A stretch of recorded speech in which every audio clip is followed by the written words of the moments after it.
Hey, security peeps, good morning. It is another special edition of Breaking into Cybersecurity Mondays with Dr. Dan. I am Renee Small, cybersecurity super recruiter here helping wonderful, awesome leaders hire cybersecurity talent and helping cybersecurity talent get into amazing opportunities. My co host is back 2 weeks in a row. Say hi to everybody, Chris. Hey everyone. And we are here with the infamous Dr. Dan. This is now his show. Dan Schaefer. Say hi to everybody, Dan. How's everybody doing today? Hope everybody did well over the holidays. Stay safe. Yes. That's where we are. So where do we go? Where do we go? So Dan, I know you've been talking to folks over the past few weeks, and I think we're at week 13 or 14 here in the middle of this pandemic. And some of the folks that you've been talking to over the weeks have really shared different challenges that they've been having from a leadership perspective, from a communications perspective, all these different perspectives, which leads us to say that the topic for today is it's not about cybersecurity. So let me give you a great example. I have a very good friend of mine who's a diamond dealer. Loose diamonds. He was in Chicago, and he was asked by a jewelry convention to come and speak to them about selling diamonds. And he said to me, "What do you think I should put a title on a presentation?" I said, "Why don't you say that it's not about diamonds?" Because at the end of the day, it wasn't about the diamonds. It was about the relationship that salespeople had with people who walked into their stores. I found that with professional athletes, people would say, "Why would an athlete hire somebody who never played football?" Because wasn't about the football. It was about the other things that got in the way of somebody's performance. So there are two situations, two scenarios that people run into. One is they become aware that there are obstacles. There could be obstacles placed in their way moving forward. And they search around for some action to take to minimize that or eliminate that completely. And there are other people who wander aimlessly into stuff and never even know something's going on. It's like a kid walking into traffic. So the point is that when somebody is in cyber, I know virtually nothing about cybersecurity except the dynamics that go on interpersonally with somebody who works with is in a company providing cybersecurity services. I just got off a phone with somebody today who does all kinds of stuff about that, but that wasn't why he called me. You can either go into a job preparing to compete like an athlete prepares to compete, or be prepared and be nimble in case you have to change from one position to another.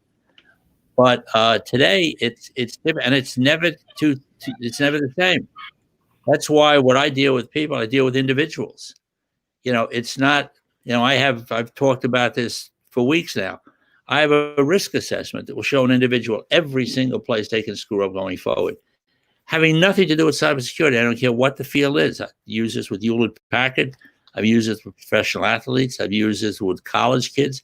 But the point is, it's just, how do you make sure that if you got to put all your effort into something, you work on your A game constantly, that when you get into a situation, you don't want to turn around and go, "Oops, I made a mistake." And that's why what we've been talking about really is what I think everybody on this call does today. I think Chris is a cybersecurity expert. He sells mistakes to people.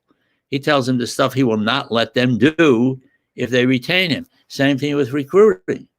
I mean, you could go into the New York Times wanted ads or something, but you're not gonna be nearly as successful. Nor do you have the time not to call somebody like Renee. Call Renee. So the point is that it really comes. It's a different perspective on what's going on today. Yep, absolutely. So Dan, when these people that when you work with your athletes and that diamond dealer is working with those other folks, and you're working with people from different the CEOs and all the C-suite executives and things like that, when they bring you on, like, what are they thinking? What is it that, and I know you say sell mistakes, right? What's that trigger point where they're like, I can't not work with Dan? Kind of like when, for me, it's, oh, we need to hire people. We can't not work with Renee. The trigger point, I really wish I knew, because I would be a lot busier. Because there's something that clicks somebody, or something says, you know what? When I say to somebody, take me out to 2025, everybody on the call. Now imagine that there's only two people on this call, you, the person who's listening, and me. And I say, I'm going to give you a magic wand and you're going to wave it. And you're going to be out in 2025. Tell me what that looks like. This is not goal setting now. That's traditional. Set goals week to week, month to month, year to year. This is different. You dream 2025. That starts to pull in some invisible dynamics that work with athletes. Anybody on this call who's ever played a sport knows that they got to the point where they didn't even think about what they were doing. They just reacted. And they've often gotten to places in their life that they dreamed about as a kid. And you don't know how you get there, but that's the subconscious mind taking over and helping you. So when you have all these things lined up and you have an opportunity to invest in yourself, what gets in the way of investing in yourself? I mean, it's easy. I'll give you a very quick example. We've talked about remote management, moving from a coaching culture, a management culture, to a coaching culture. So I worked with a law firm of litigators. What I did is I helped these folks prepare witnesses and present effectively to a jury so that the language they use was powerful and memorable and they would win. So one of the head partners said to me, he said, don't tell me about running a law firm, because he says, you're not a lawyer. And I said, okay. So I helped him. I talked to him about this, moving from a management culture to a coaching culture. And he called me up and he said to me, this is about a year and a half after this conversation. He said to me, I have to call you. I had to tell you, I just saved $20 million in 20 minutes. I said, how were you able to do that? He said, our biggest client had a $750,000 judgment that was easy for us to win. I assigned this case to one of my lawyers. She came in and told me how she was going to handle it, because that's the way we started. They would tell me how you're going to handle this case. And he said, in about 2 minutes, I knew we were going to lose it because she was not going in the right direction. So I was able to back off, restructure the whole thing, and get it set.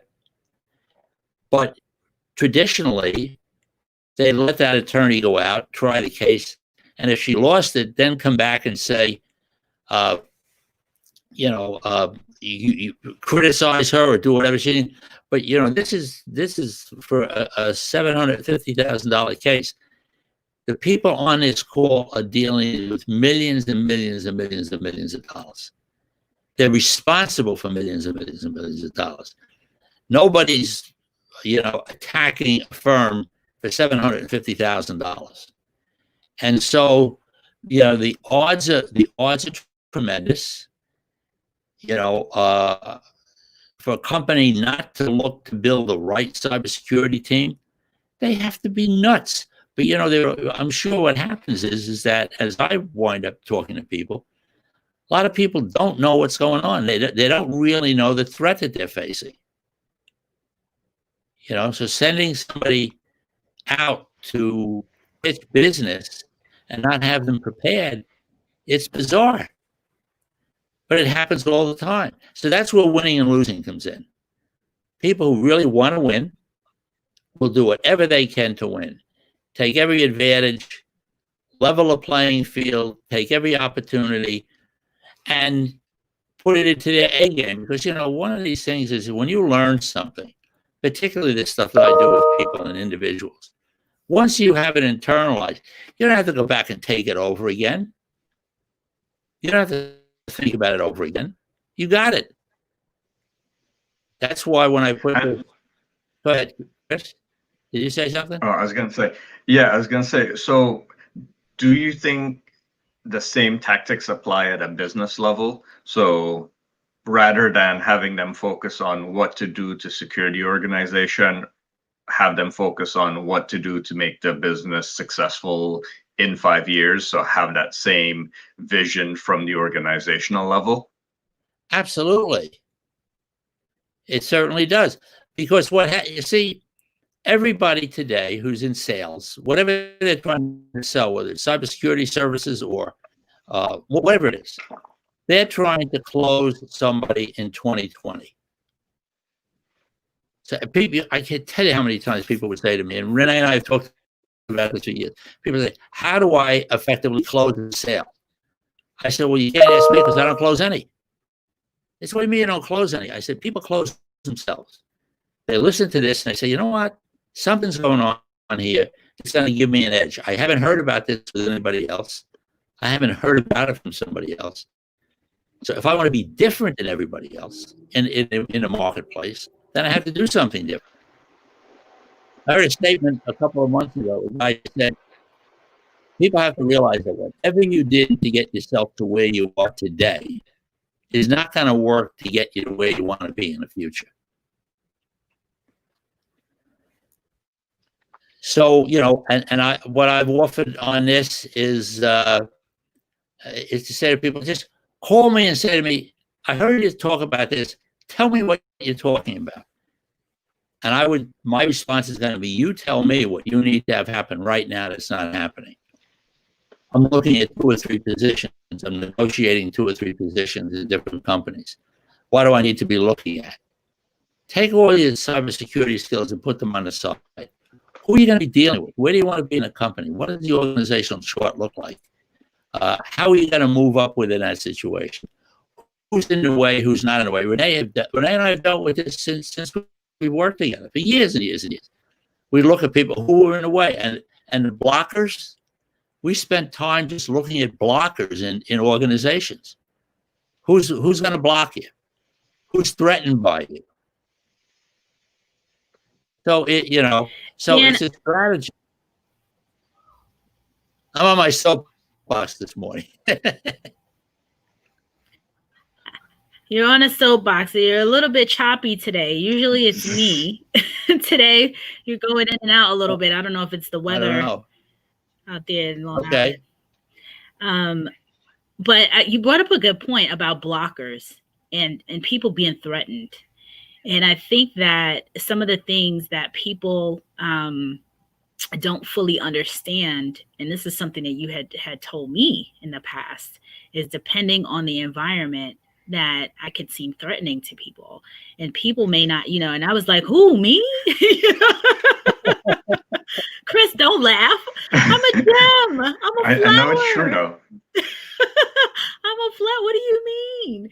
So I think that, some people may not fully understand or see that side of themselves. And last week, Sarah Moffat was on here talking about, or a couple of weeks ago, when she talks about leadership as a whole, we talk about, and Dan, you work with professional athletes. So she said, with a professional athlete, if it's, pick any basketball player, right? LeBron James. Oh, you can't, your wrist, like if you pull it back further this way, it's going to get the ball in the hoop, a certain way. That's stuff that he can't see. He himself, LeBron, cannot watch himself from behind himself and see his wrist. But the coach can see that. The person that has your back can see that. And some of the things that she brought up is when you talk about, in particular, like blockers, and when you talk about a person being threatening to people and not even realizing that they're threatening to people is I think that's like such a gap. It was such a gap for me. So Dan, I would love for you to really expand on that and kind of share some, some of the work that you've done with some of your clients. I mean, you don't have to put me on blast, but your different clients out there, that deal with blockers and challenges like this in the workplace. I can tell you a story about a person who was in an organization, and she was she was introduced to some people who were running this organization, and they said to her, "We want you to come over with us. We want you to work with us. We feel you're extraordinarily valuable." And she went back to her supervisor and said, I'm going to post for this position. And the supervisor posted for the position the same day she posted for it and wrote her a negative review.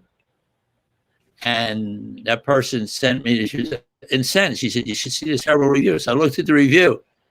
I said, "I would take that review. That's the best referral you've ever gotten for the people who want to hire you, because you are everything that they don't have, that they need." But you don't know that. And those people don't know that. They knew it. So, you have to watch your back. I compare it to like football. A lot of what I dealt with when I dealt with my quarterbacks was not what they did with their training, personal training, because they were all top trained. They all took the A game to the field. The point is, what did they bring on the field that didn't belong there? And so what they bring on the field that didn't belong there was emotion, people who would having to deal with the media, having to deal with other situations. So it's to recognize when you step over the white line, what are you taking with you? But it's looking at an environment. When you look at an organizational chart, people look at titles, president, vice president, chairman, whatever. But you want to start to think about who those people are. I mean, I told a story the other day. I had a guy who, by the way, if anybody here is interested and likes golf or knows anybody who plays golf, send me an email. Just check out the website, golfinthemindgame.com, and see what comes up. But a guy called me and said, "I want to knock Stokes off my game."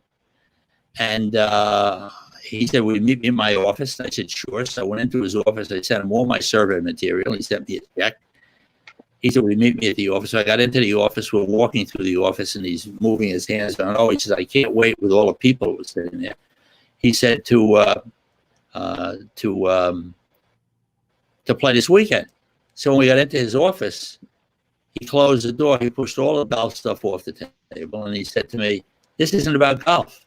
He said, "I'm in the middle of one of the biggest mergers and acquisitions going on in this country today. I've got to persuade 3 guys that I'm the guy to run this company."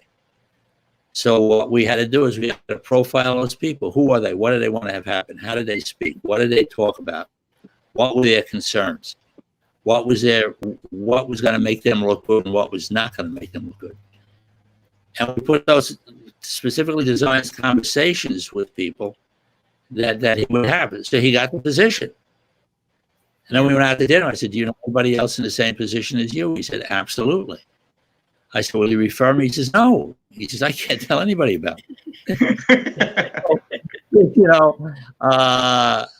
And again, if you're a top cybersecurity guy in a company, and because today conversion and poaching is going on like crazy all over the place, your CEO, the guy who runs your company, may not want to let anybody know you're there. I mean, really, how many of you operate under the radar? I'm under the radar all the time. How about you guys? And are you under the radar? So it requires somebody with a different view. What I often do is say to somebody, "Let me look at your organizational chart. Tell me about these different people that you have to deal with on a regular basis. And if you want to be effective in dealing with them, if dealing with them or your board or your chairman is going to get you where you want to go, then you may have to come up with a different way to do that." And that's what I help people do. So the question comes back to, do you go in and do you make this effort or don't you? I don't want somebody coming out of a meeting and going, "Oh, I should have done this sooner," or "I should have talked to Dan before I went into the meeting," because many people only get one shot. They don't get more than one shot. It's not like a football game where you have 4 quarters and numerous downs to win a game. It's you get one shot at an interview sometimes. Mm-hmm. And what are you going to say? How do you present yourself? And somebody's brought up this concept about selling mistakes. Let me read what this one question is. How can I approach selling mistakes without being obsessed about if I am making people feeling bad or if I'm being too sensitive? Has nothing to do, because you're not talking about the people you're talking to. You're talking about somebody else. The concept of selling mistakes is simple. You make a list of all the mistakes that your clients have made before they became your client, and how much those mistakes cost them in money, emotion, and reputation. Everybody else but you is out selling solutions. I have cybersecurity solutions. You come to somebody and say, listen, I have a list of mistakes. Understand how you make. And people will think about it. So you're approaching it from really what people don't want to have happen. People don't want to make mistakes. Right. But make sure that you're not selling the fear, uncertainty, and doubt. Make sure that you're saying this is what could happen, but you don't want to sell fear. I think there's a clear distinction between selling a mistake and selling fear. Absolutely. Because you're not talking about anybody you're in front of. You're not talking about anything other than people that you've worked with in the past. And you can say, this is what happened to them. You have the choice to let it happen to you or not. Because there is an invisible dynamic, Chris, that takes place with everybody that you work with. It's called short-term discomfort versus long-term regret. I may not want to deal with Chris now. I may not want to hire Chris now or retain him. But I'll tell you what I don't want. I don't want to be in 2025 in my dream place looking backward and wishing I had hired Chris. Yep. And Danielle asked about being your own blocker. Absolutely, you could be your own blocker. Yeah. I mean, what? Go ahead. No, Ben says I'm always my own biggest blocker. Well, I have 2 words to help him take care of that. Stop it.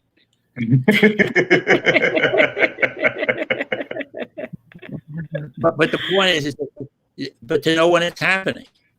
Yeah. That self-awareness is critical. I spoke to a professional athlete. He was my client for a long time. I said, what do you want to have happen? He said, I want to increase my concentration. I said, okay. I said, what gets in the way of your concentration? He said, I get distracted. I said, okay. So we started to look at what distracts an individual. You could look at like what distracts you today. What distractions get in your way? And then he said, what distracts me most is the way I talk to myself. And so we needed to find a way to listen, to have him listen to how he talks. And so I would encourage everybody on this call today to listen to what you say to yourself when you overhear yourself talking to yourself. What kind of language are you using? What are you saying? When does it happen? Who's around? What kind of environment are you in? And one understanding that those kind of things will derail you. You need to be able to focus and concentrate immediately. I mean, I have that with my hockey players. I worked with hockey goaltenders for 25 years. I said to one guy, and I've used this example before, was one of the best. I said to him, what's it like when you perform at your best? Everybody can think about that. What does it look like? What does it feel like? What does it sound like when you're performing at your best? And he said to me, well, when I'm performing at my best, I don't hear any crowds in a huge stadium. The game moves very, very slowly for me. Time slows down. He says, and the puck becomes the size of a dinner plate. He says, anytime one of those 3 things change, I know I'm losing my concentration. And I said, and so what do you do then? He said, I hope that it comes back. I had hope is not a strategy. You need something to do to get it back. You have to know when you're losing your concentration. and then you have to want to bring it back, and you need a way to bring it back. That's what I help people do. And we say that in cybersecurity all the time. Hope that the attackers won't get in is not a strategy. Hope that they won't target you is not a strategy. No, of course not. But you know, you see, one of the things that I find that happens is that everybody on this call knows way more than they know that they know. Unless you know what you know, you can't help somebody else who you're trying to mentor or move up within a company to be more effective. So you can't teach somebody what you don't know that you know. So how do you do that? How do you make that work? Right. Yeah. So Ben says, stop it. Oh, no, Ben said that you said stop it. So he's laughing when you told him stop it. when he said he's his biggest blocker. And, yeah. And Dan, you turned around, you said stop it. But I do want to shout some people out who have been making comments. They're always here. Amazing. Ben, as usual. Gina King's always on here. George Obi Azubuki. You got to make sure that I can pronounce your names, folks. And then Wally Uden and Yamara. These are folks that they come all the time. Danielle Goodwin. Hi, Danielle. They come out here all the time, and they are always engaged and asking questions, and we really appreciate it. So Anne Fleming has a couple questions too, and she wants to know, Fleming Sweeney, how can you verify a hiring agent in this time of pandemic and remote work? And she also adds in, are you being a blocker or suspicious of scam jobs? I could answer to start. And then go ahead, Dan. You go ahead, and then I'll follow up. Tell me the question again. She wants to know, how can you verify a hiring agent in this time of pandemic and remote work? And then she wants to know, is she being a blocker or is she being suspicious of scams? But I don't think that in this case. Go ahead, Dan. You go ahead. No, first of all, I have to tell everybody, honor your own intuition. You know, if you feel you're dealing with somebody who's a scammer or you're not getting the right information, then you have to be very careful. The questions about hiring and interviewing that, I think I have to go back to Renee, because Renee's been doing this for years with people. But again, I just had a client who went in for an interview, and we prepared for the interview. He was interviewing five or six people. We profiled each one of those people about who they were, what their position was, what they were likely to have happened, the length of their time in the company. Was he going to threaten them? Not threaten them? You don't know. Yep. But the point is that when it came to the questions, I said to him, my suspicion is that for the person that you've identified, she is going to ask you these questions. It came about 6 questions. And he said to me, he says, absolutely amazing. He says, he asked me every question you asked me. But I asked him to ask, and when he got up to the higher levels within the company and the top people, he said to me, what do you think they're going to ask me? I said, I think you should be interviewing them. If you're a top cybersecurity professional, they need you. You need to be making sure they're asking you the right questions. So you have to interview them. Yeah. They want it. So if you said to somebody, I'm going to give you a magic wand, wave it, and you're in 2025, tell me what this company looks like in 2025. Psychologically, you're already out of 2020. Now they're thinking 2025. Well, why do you want to know that? Because you want to know what you're going to be protecting them from. And I saw this work with HP people for years before the merger with Compaq. I worked with about 80 to 90 top executives in HP, and every one of them established their own consulting company and thought about themselves differently and promoted themselves differently and dealt with. So basically, they were never at want for a job. They had people who were chasing them. Yeah. And I think that's the mindset when you set up, like Dan, you always tell people, even if you don't have a consulting company, because many in the cybersecurity industry do, even when you don't have one, you set up your own, you look at yourself as the CEO of your own consulting company, even if you're a full-time employee inside of an organization, regardless of what you truly, if you have a consulting company for real, that's an additional piece of the puzzle. But each individual person, even if you're coming out of high school, if you're in high school, if you're in middle school, like my son in elementary school, be the CEO of your own company.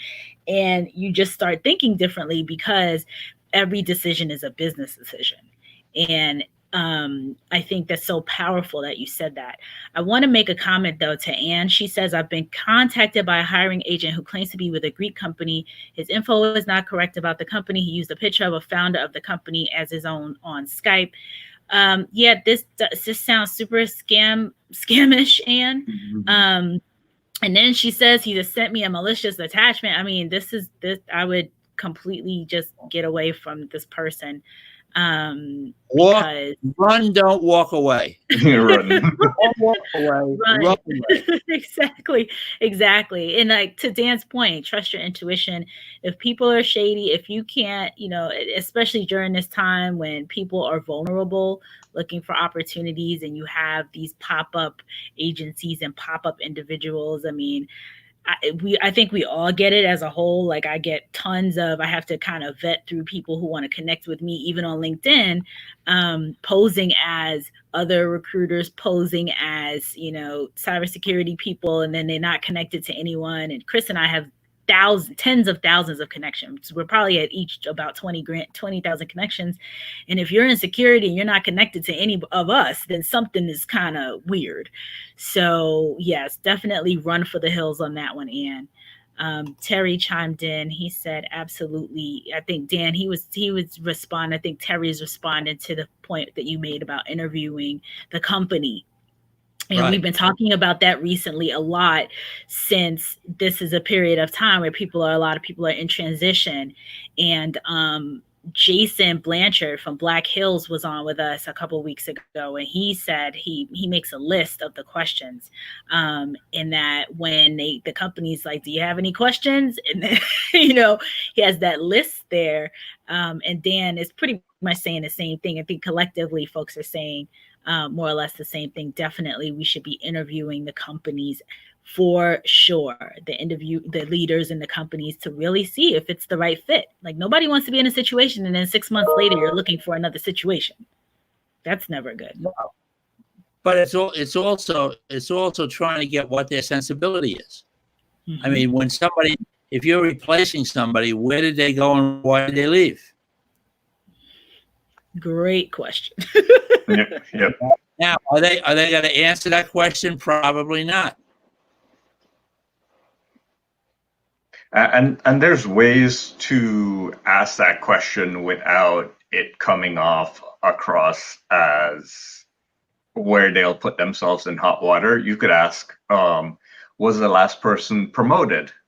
And what if they say yes, then it's a better thing than no, they left, or like it puts the company in a better position to promote themselves if they have been promoting from within, to answer that question. But sure. I think when you ask that question, you have to find tactful ways of asking it. Sometimes being blunt might not help you. No, and it depends who you're talking to. That's why a person's unconscious communication style becomes important, because they either can turn it on or turn it off. But you have to know that happens. I mean, some people can just come across very abusively when they don't mean to be, when they don't intend to be. And it depends who you're talking to. And that's another area, Dan, to your, talking about the communication style, coming off abrasive when you don't even realize that this is the way you may be coming off, or coming off like intimidating when you're not even realizing that that's the way you're coming off. and having someone to kind of say, hey, or point these things out so that you're more self-aware and you understand the way you show up in an interview or the way you show up at work or to your staff or your team or your, your leaders, and help with those blind spots. That's definitely a key in what you've been doing with a number of people over the years. I'm thinking about a scenario with, one particular company where there's always a revolving door, like the CISOs just come and go and come and go and come and go, like every year or twice a year, you have a new CISO. And the question is, the people who are you interviewing the company? Had you asked the person sitting in that chair that will eventually end up in that spot? The question would be, did you see what happened to the last 7 people in the past 7 years? Right. I would, first of all, I don't think that people realize how much it costs them when somebody leaves. A lot. I think that the number is what, 1.5 to 2 times their annual salary. I heard it could be higher than that, 4 to 5 times higher.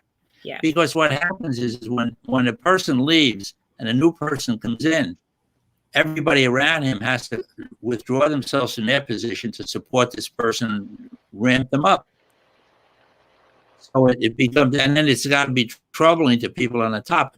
And Renee and I have dealt with situations where the people at the very top who needed these support people underneath them realized that they were eroded and they were leaving, and they were leaving for a variety of reasons, really because of poor management strategies. But I spoke to somebody 2 days ago who was talking about interviewing somebody. I said, who are you going to be interviewing? He said, well, the person has been in this position for 15 years in this company. And I said, you have to find out whether she's going to retire or looking to retire, see what she wants. She may see you as the person who's going to replace her, and that may be not what she wants. Right. Yep. Danielle asked the question. Danielle said, I like the question, was the last person hired from within? That's what Chris just talked about.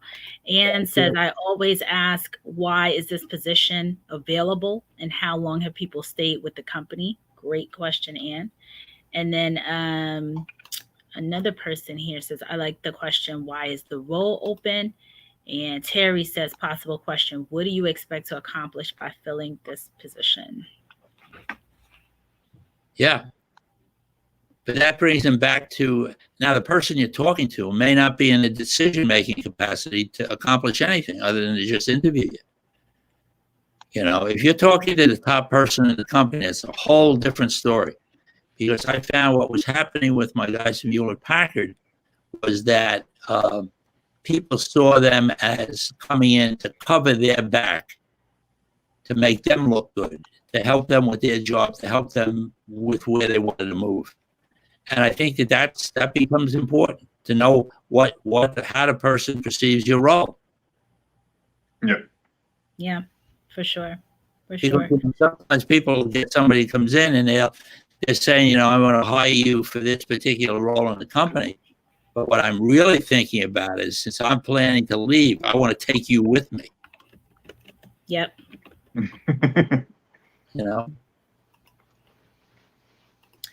Yeah, Dan. So we're almost coming up on a 40-minute mark.